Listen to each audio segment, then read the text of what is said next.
So our next speaker is someone who's really broken the glass ceiling. She's the promoter, managing director who's taken her family business beyond all expectations. And you know, 7 years ago, I had an opportunity, and I don't think she remembers it, to make a pitch to her as a client. And I can tell you she was very, very tough.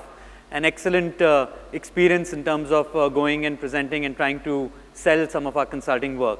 But please welcome Ameera Shah. Born into a family of doctors, Ameera took the road less traveled to change the face of diagnostics in India at a time when the business was considered more of a man's world. For a woman entrepreneur in a patriarchal society like India, this journey is actually multifold. It's a completely different ballgame.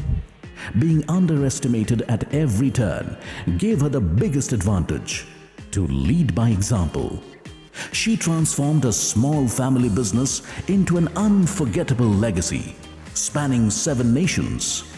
A proud daughter of a pioneer, an empoweress of women entrepreneurs, and the heart and soul of Metropolis. Please welcome promoter and managing director, Ameera Shah.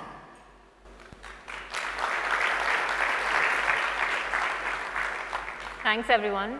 Now that he's given me a bad reputation, I better live up to it. Difficult. I think on your 25th anniversary, first of all, congratulations to everybody. I think when you guys started 25 years ago, I'm sure the team was really small. And today you're, from what I understand, 20,000 people in the country, which I just heard and I was shocked by. I really didn't realize KPMG had such a large team, and really kudos, I think, to all of you for getting here. I think if we look at the next 25 years for KPMG, I think today, from what I understand, you have 170 odd audit contracts, and I don't even know how many advisory. You probably work with hundreds of companies. But if you look at India, India is obviously much more than the large organizations and the corporates. And I think over the next 25 years for KPMG, I think the real success for you guys will come when you're at 50,000 people, 100,000 people, and it'll really come from working with the entrepreneurs who are ground up, right? It's about the small mom and pop businesses which are actually trying to scale, and you're going to partner with them to help them get to the next level. And I'm going to share with you a little bit about my entrepreneurial journey, and hopefully it'll give you a little bit more insight into the mind of an entrepreneur and what are the challenges that we face and where really it could be helpful for you guys to come and play. So, you know, I started when I was very young, and I was 21 when I came back from the US. I grew up in India. I went to the US for a few years. I studied, did my undergrad there, and I came back to India. And I grew up, by the way, in a medical family, in a professional family. So very strong ethics, very strong work ethic. The whole idea was always, you know, put your head down, work hard, middle class, don't think, you know, don't fly sort of off the top of the ground. And really just make sure that you know, do your best possible and try to be excellent in every way possible. So I went off the US, came back in 2001, really inspired by Mohammed Yunus and the Grameen Bank. I don't know how many of you guys are familiar with the Grameen Bank and the book that he wrote, Banker to the Poor.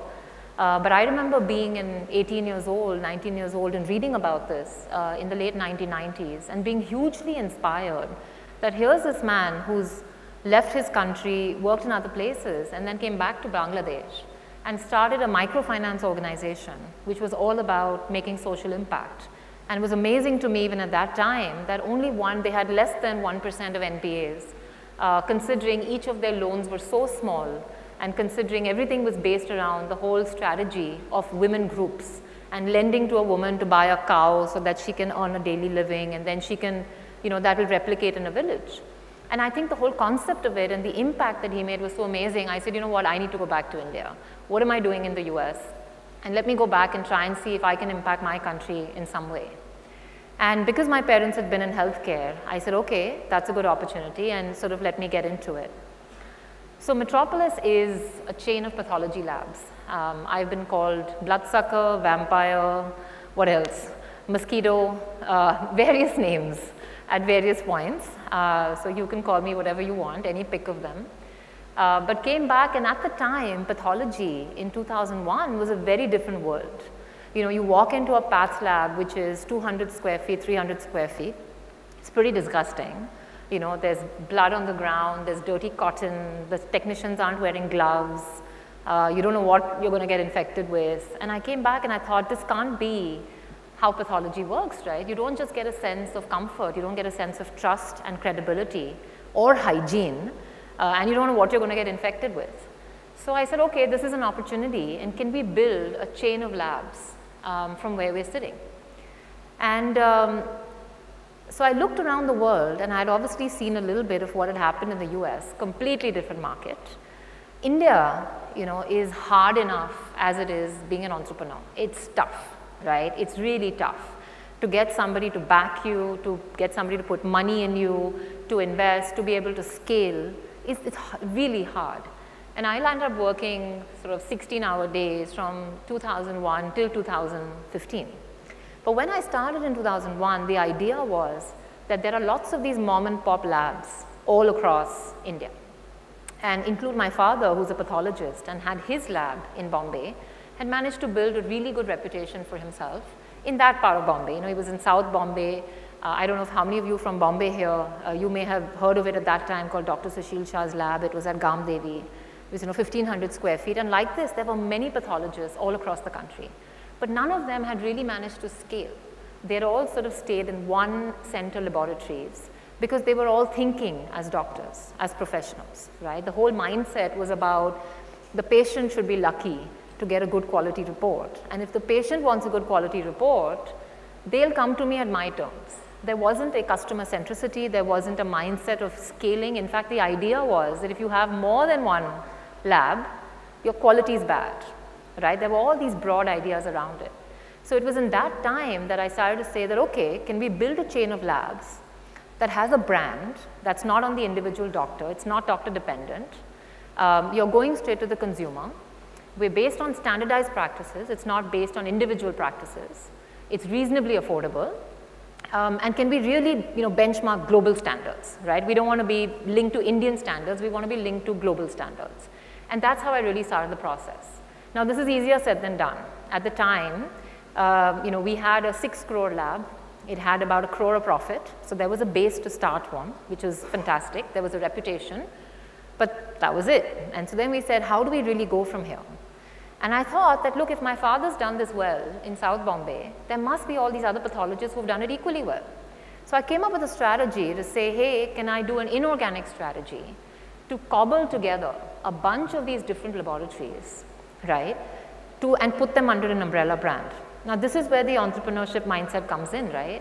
Because it's one thing, and those days funding was not easily available and private equity was not easily available, and you know, 2001, as you guys remember, was pre the India shining days, and much harder to raise capital at the time or even have access to decent talent. And we were a really small company. It's not like we were attracting talent from HUL or any of the other guys, right? So how do you really build from there? So I landed up hiring people who were probably less than average. I landed up just creating, you know, separate departments. At the time, there were only 30 employees.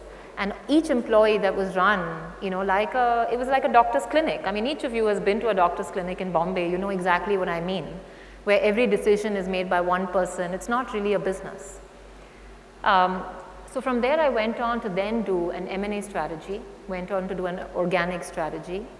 And I think in an entrepreneur's mind, there's always a thought of saying, first of all, it's not a thought of, oh, how do I invest and hire the best team and get the best talent, and then I'll see about where revenue comes from.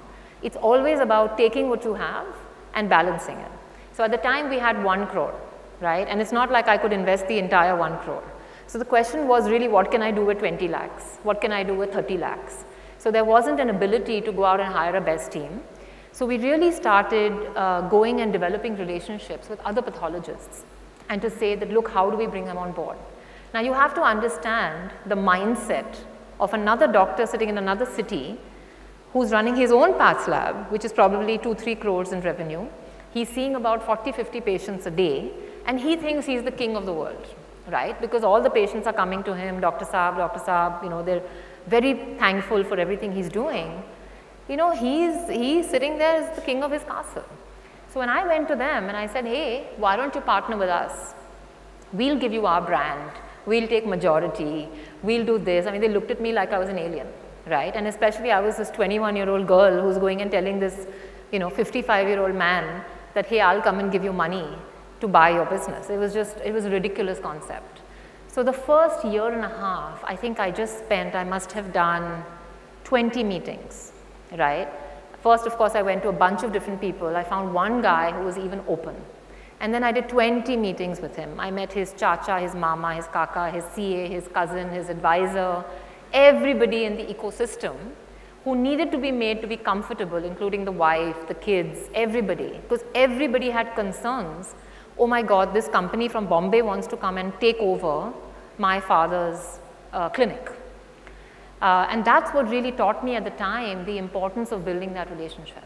Because the ability to make that person comfortable, the ability to give them the comfort and the trust that we weren't coming over to take over something, but actually coming to partner. And that went on to actually be the case where I've done now 25 such acquisitions or partnerships over the last 16 years.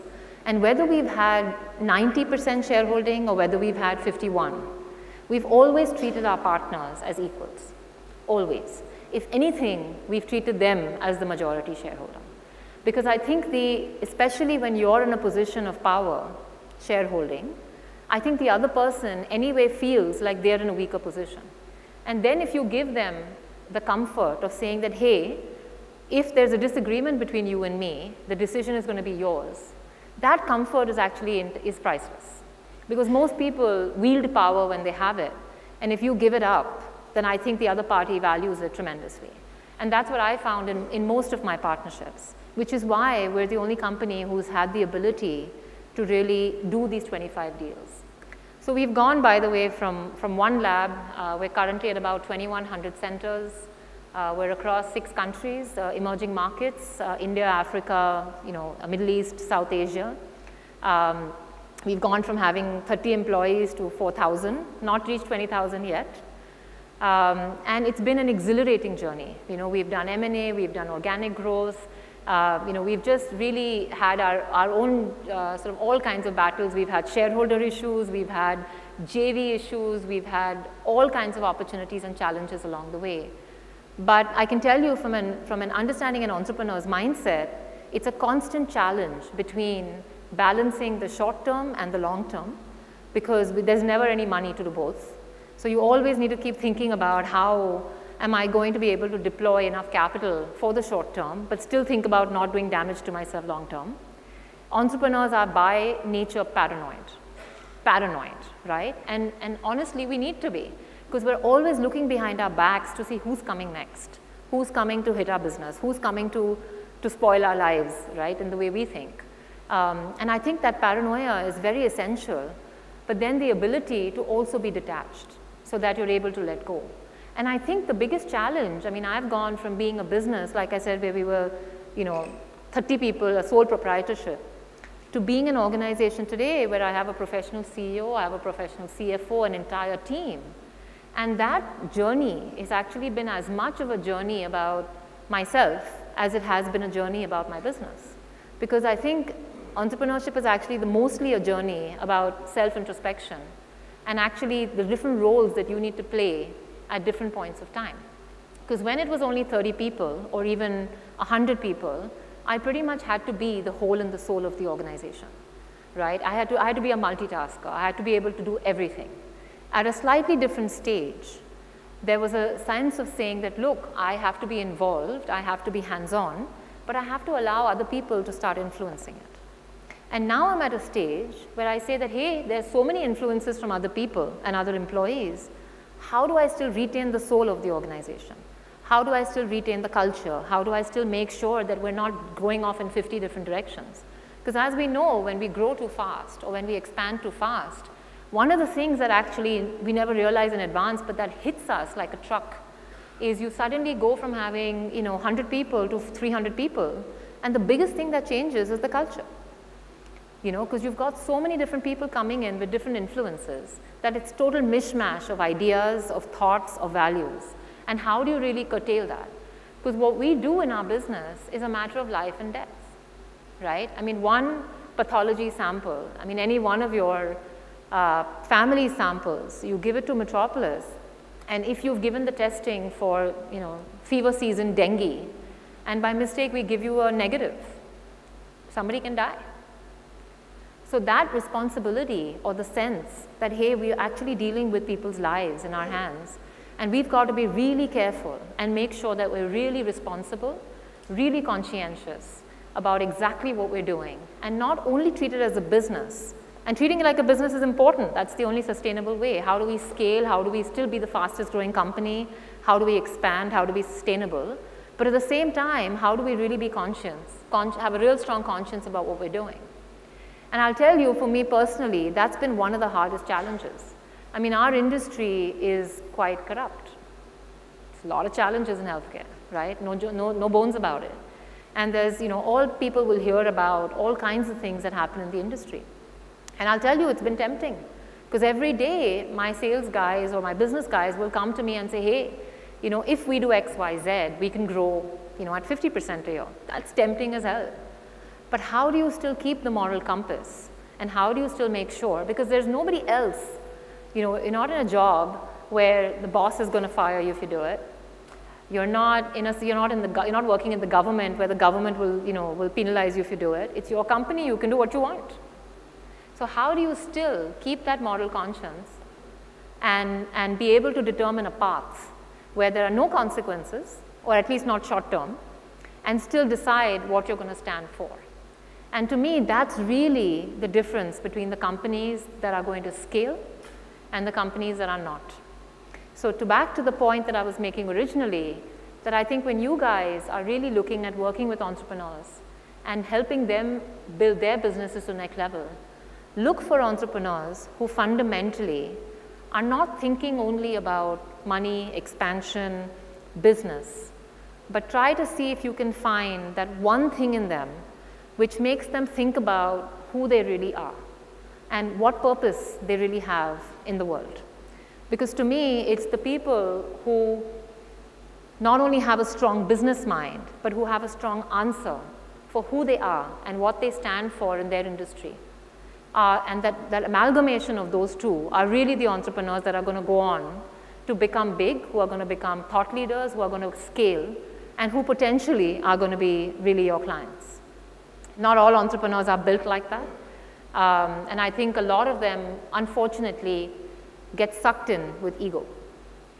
And I think ego is something which, you know, as we all know, can make or break somebody, right? I see a lot of my friends who will say, you know what, I want the tallest building in Bombay. I want my brand all over the building. Or I want my yacht out on the ocean, and I want my brand all over the yacht.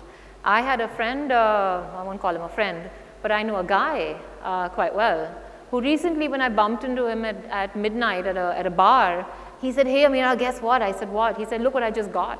And this was a couple of years ago. And I said, what? And he showed me a picture, and he shows me the picture of a black airplane. I said, but hey, buddy, I thought you already had a plane. He says, yeah, I have a white one, I needed a black one, right, to complement it. And he was in the news the day before, right, for his company being in CDR, in structuring, right? And I think the idea of how the ego envelopes the entrepreneur is something that happens so naturally, and something which is so obvious, and you can actually see from a distance, that the minute you see that happening, you know that at some point this cycle is not going to go that well. Because an entrepreneur who can't separate their ego from their own business and from themselves, and doesn't have the self-awareness to be able to see that, unfortunately, is bound to fail at some point of time. Because it becomes more about them than it does about the organization, which is a separate being from the entrepreneur. You know, I see very few women here in the audience, and that's a pity.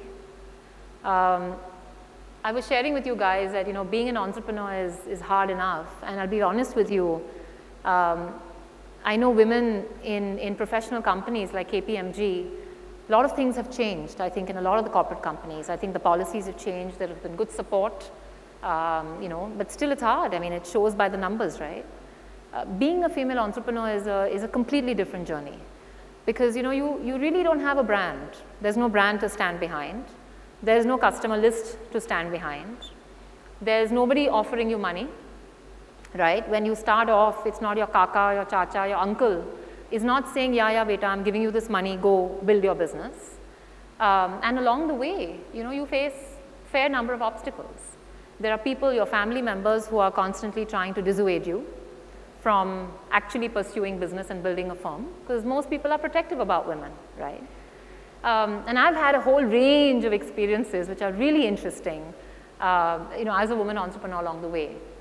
But because of that and how hard it is, I actually recently started a platform which I call Empowerist. And I was actually looking at Aspire, and I was very happy to see that. Because Empowerist, actually I started as a platform for promoting women entrepreneurs, because I feel really passionately about the subject. Because I know how hard the journey is, and I know how there's a complete lack of support along the way, whether it's emotional, whether it's financial, whether it's skill sets. And what we're trying to do is really to help women scale in their businesses. So a lot of the women you'll find, for example, will start something like a bakery thing from home. And then suddenly one day they'll say, hey, I want to now scale this. And they're not really sure how. How do you go rent a place? How do you become an entrepreneur? How do you price your products? How do you really go about scaling it? How do you get the support at home? So that's been a new journey for me. And I'll tell you, it's been probably as fulfilling as the one it has in terms of building Metropolis. But I'm going to stop right there, and I'm going to just get it open for a few questions. I know there's a lot more to share. We've had some very interesting experiences, not only across countries, across all kinds of people that I've met. But I think the most enjoyable part of whatever we've done has really been about the ability to say that we're going to pursue excellence. We're going to do it on our terms. We're going to do it in our way. We're going to do it at our pace. And we're not going to compromise. And honestly, the only reason that I'm able to hold my head high, sleep well at night, not be worried about the government coming after everybody, is because I've done those things in the last 16 years. And we've built a business that I think all metropolitans are really proud of. I'm also a client of you guys, by the way. And I can tell you that while I've worked with all the big four, what I notice as being different about KPMG, and I thought I'll share it with you. We weren't clients of yours till about a year ago. And like he said, there have been a lot of pitches along the years by many different companies, including yours. And we've had private equity, by the way, since 2006, yeah? I got first round of private equity, ICICI Ventures. Then I had Warburg Pincus in 2010. We have Carlyle now. So we've been through the whole circle of having different equity investors and all of them saying, no, big four, pick somebody from the big four. But the way I got introduced to KPMG was actually through Fareed. I don't know how many of you know Fareed. I think he's an advisor, right? But what I noticed was different was that he probably came and met me. We had met at a social situation. And then I think he came and met me maybe 10 times. And we would just sit and chat. And we would chat, and we would share gossip, and we would share news, and we would get to know each other and just talk. And he would keep asking me about problems I'm facing. And he would tell me, hey, I can help you with this. I'll try to help you with this. I'll do this. I'll do this. And at the end of the 10th meeting, I got so comfortable that as and when the time came that we were looking to change our audit partners, right? And of course, he also did his pushing and his sales skills, but the comfort was so high that at the time when it came to choose an audit partner, it was actually a very natural point to say, hey, yeah, this makes sense. And I think that relationship building is, I think, what a lot of the firms have forgotten. Because I think everybody is so transaction focused and so deal focused that I know when we were going around, we were doing pre-IPO pitches. And we had 10 bankers who came and presented to us. And one of the biggest bankers, and I won't mention the name, first time came and met me. I'd never met him before. And they came and presented, with their team, like 10 of them, sort of very arrogant and very this. And I didn't like the body language. I wasn't happy with it. We didn't choose them. But they came to meet me after that. And they gave their pitch and said, we're really good. We've done this. We've done this. And I said, I heard everything. I said, thank you. We'll come back to you. And I met him again at a party just a month ago. And from the time that we did the pre-IPO pitch, which was 2 years ago, by the way, till today, nobody from their team actually came to meet me. And then we were doing the pre-IPO pitches again. And suddenly the team appeared again, right? And I think that always stayed in my mind, right? That everybody claims to be relationship oriented, but very few people actually do it. And I think that's really the difference between picking, I think, whether it's audit or advisory firms. And it's just my experience with you guys.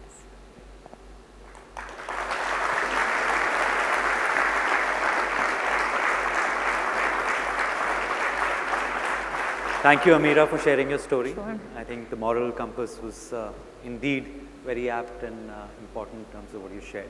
So any questions?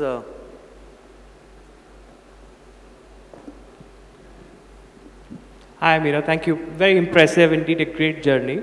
The concept of partnership in KPMG is very close to entrepreneurship, not exactly overlapping. So what's the one advice you would like to give it to all the partners over here? I think when you look at entrepreneurship, I think if you see what are the risks really involved in entrepreneurship, right? And I think the biggest risk, the one that keeps things burning, is the financial one. Is when there is no security blanket. Imagine a situation, right? There's no security blanket, there's no compensation, there's no money to market your firm, you don't have a brand, and that financial insecurity is what makes you become an entrepreneur. But that's exactly what plagues you every day. It's the dream and the aspiration that you can make your own legacy and your own success that drives people to become entrepreneurs. But it's the same thing that keeps you insecure on a daily basis. That's what keeps you hungry. And I think when at the right time, I think the ability to get over that insecurity and to be able to say that I'm going to build something for the long term. I mean, I think what I've seen with a lot of the big four is there's a lot of movement, right? You see the same partner in one company today, another company tomorrow. You see a lot of this, right? People are moving all the time. And I think what happens to those people is actually they lose their identity. Because from a customer standpoint, you say, hey, you came and pitched X to me today, and now on another brand you're coming and pitching me Y, right? And somewhere it loses credibility. And I think the whole thing that you do as an entrepreneur is to try and build credibility and build security on a daily basis. And that would be honestly my sharing, which is that if you're looking at it as entrepreneurship, then entrepreneurship means actually pursuing something from beginning to end. It never means dropping off in the middle and starting another entrepreneurship firm in the middle. So to me, partnership is about sticking together, good or bad. And that's what I do with my partners do with me. That whether we go through good times or bad times, sometimes the P&L is looking great, sometimes it's looking shit. But you know what? We stick together. We get through the periods, we don't change, we don't flip back and forth, and we just keep the journey consistent. And I would say that's, to me, the real. Akhilesh. Hi, thank you very much for a wonderful Thanks. journey recitation you talked about. You mentioned about the small difference between life and death, which 4,000 of your team members are dealing with all the time. I understand your passion for culture, quality standards and everything. How do you drive, if not the same, good level of culture and quality standards across such a distributed organization? Hardest thing to do. I think it's really a three-pronged approach. I think one is anything I say that I don't do has no meaning, right? So say what you mean and do what you say. Starts with that. If I stood up here and gave great prophecies and speeches about being ethical, and then my team doesn't see me doing it back at work, it means nothing. So I think that's really the first step, is really, I mean, we talk about lead by example, lead from the front, these are all words. And finally, it has to come down to action. I think second is really articulating what the culture is. I can't say it enough that I think communicating, and we deal not always with such an educated, sophisticated employee base. Our employees are, some of them paid 15,000 rupees a month. They're not even past the 10th grade. And some of them are very sophisticated and educated like you guys. But the ability to be able to relate to the guy who's at 15,000 rupees a month and be able to communicate and articulate the culture, the values in very simple ways to him as well as to my guys who are earning, a couple of crores a year. That ability, I think, is very necessary for the leadership team. Because that communication, we think we can say it once, we can put it up on posters, we can put it on our website, and it goes into people's brains. It doesn't. So I think that continuous communication. And I think third, people watch what you do, and I think how we behave with our customers, how we behave with our vendors, how we behave with our investors, how we behave with general public. I think people watch it.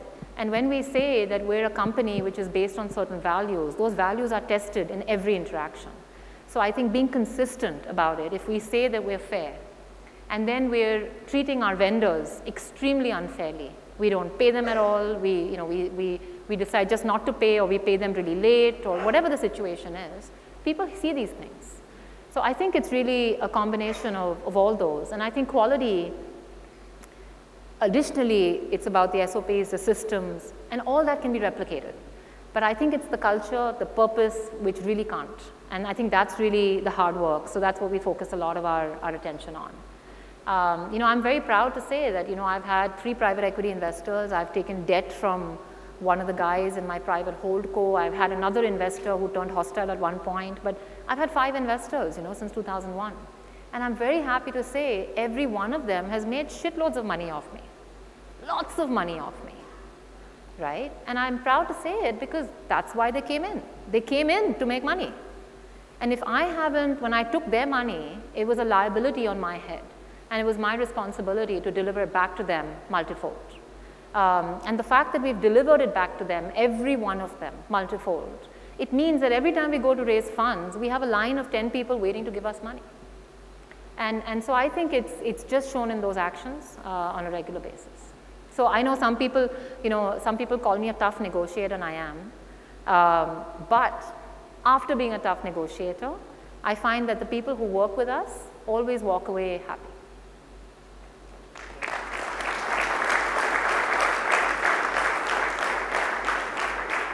Maybe I have a last question for you. So, sure. What's your biggest challenge as a woman leader, woman entrepreneur? Your top challenge, one challenge which you would say is being really, as a woman entrepreneur, as a woman entrepreneur. I think the biggest challenge is, and I'm probably going to irritate quite a lot of people here, but if I see this group of men sitting here, all very highly educated, I still see that when I talk to them individually, sometimes, and I sometimes ask some of my friends and I say, hey, what's your daughter doing? Or, what's going on with her? And they'll say, oh, I'm sending my daughter to the US for college education. And I said, that's great, where is she going? And we have this whole conversation. And then I find out by the end of it that while they're sending their daughter to college education, they are continuing to dictate to her there what she should wear, what she should do, what she should study, how she should spend her money, who she should talk to, what she should eat, etc., etc., etc., right? Because the whole mindset is about, like I said, protecting women. And the whole mindset is about saying, how do I create as much of a safe space for my daughter or my wife? Because I love them, and that's what men do. They create a safe space for their kids, for their daughters especially. But the difference is that when you create such a safe space for your daughter, she has lived her entire life in so much security and so much safety that she doesn't have the guts to make decisions on her own. How do you ever expect her to be an entrepreneur? Because entrepreneurs function in uncertainty. The whole point of being an entrepreneur is that you have the ability to take risk. You have the ability to operate in uncertainty and your mind doesn't go blank. You don't get paralyzed by it. When stress hits you, you find a way to hit the road and you find your way through it. Now that's a training that comes from experience. Unless you give a person a chance to experience that and to live in uncertainty, they never learn how to do it. But women in this country are so protected out of love that they never learn how to take risks. So the women will never become entrepreneurs. So honestly, if you ask me, my biggest challenge has been that I continue to work a lot with men who have sometimes predetermined notions of how women should be.